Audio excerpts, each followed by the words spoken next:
Moi les goulets. Aujourd'hui, je vais vous présenter un produit qui nous vient tout droit du Japon, le Wagyu Kagoshima, entrecôte de Wagyu Kagoshima. Ça, c'est un super produit. Donc là, regardez-moi ça, c'est vraiment top, hein, c'est génial. Moi, je peux te dire que ça, les nutritionnistes, ils sont en PLS quand ils voient des produits comme ça, parce que ça, tu prends des triglycérides, rien qu'à regarder, et c'est vraiment succulent. On est vraiment sur un produit festif, un produit haut de gamme, quelque chose qui sort de l'ordinaire. Wagyu Kagoshima, donc c'est une race de bœuf élevée au Japon. C'est élevé, nourri à la bière, massé à la main. Donc comme ça, on a vraiment le gras qui rentre en intramusculaire de la viande. C'est vraiment riche en saveurs, en termes de fondant, c'est incomparable. Alors c'est pas du tout fait pour notre cuisine à nous en France. Je veux dire, c'est pas du tout fait pour cuisiner des entrecôtes épaisses. Hein. Là, tu fais pas une entrecôte épaisse. D'une part, ton porte-monnaie il va pleurer, et d'autre part, ça n'a aucun intérêt. Là, c'est fait pour trancher finement. On va poêler juste aller-retour en saisissant bien comme il faut pour juste que ça grille et que ça puisse développer toutes ses saveurs. Un petit peu de fleur de sel, c'est une viande de dégustation. C'est une viande qu'on va partager avec des amis ou de la famille autour de la table. Et là, c'est vraiment exceptionnel. Donc ça se tranche à la trancheuse à jambon. Hop, moi j'en ai 2-3 tranches de commandées là, donc on va les faire. Donc là, voilà, on fait des tranches comme ça. Hein. Une tranche comme ça pèse... Bonjour madame. Une tranche comme ça fait 110 grammes. Ça, on poêle ça aller-retour. C'est vraiment succulent. Laura, tu peux m'envoyer ça à la poêle, s'il te plaît, qu'on y goûte? Oh là!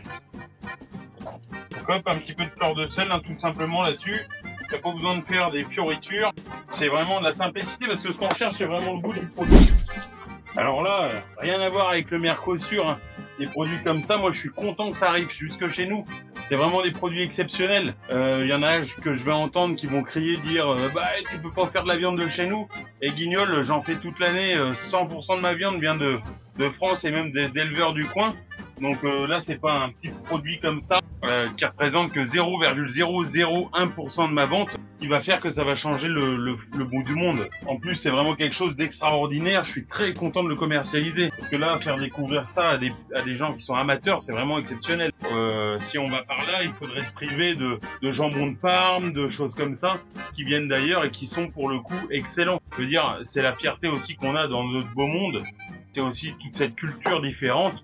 Moi, je suis très content de manger différent de ce qu'on peut produire en France.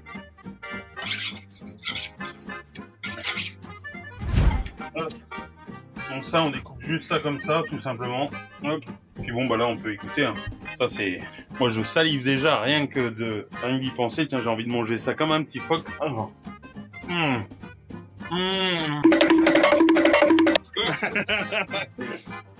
Mon Dieu, ça, c'est délicieux.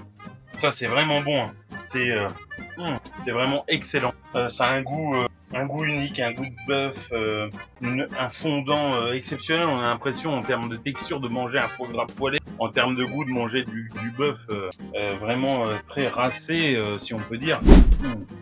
C'est trop bien. Les gars, vous avez tout bouffé. Vous avez tout mangé, les mecs. Vous m'avez rien laissé quasiment. Regarde-moi ça. Le gras là qui est perdu, c'est bio.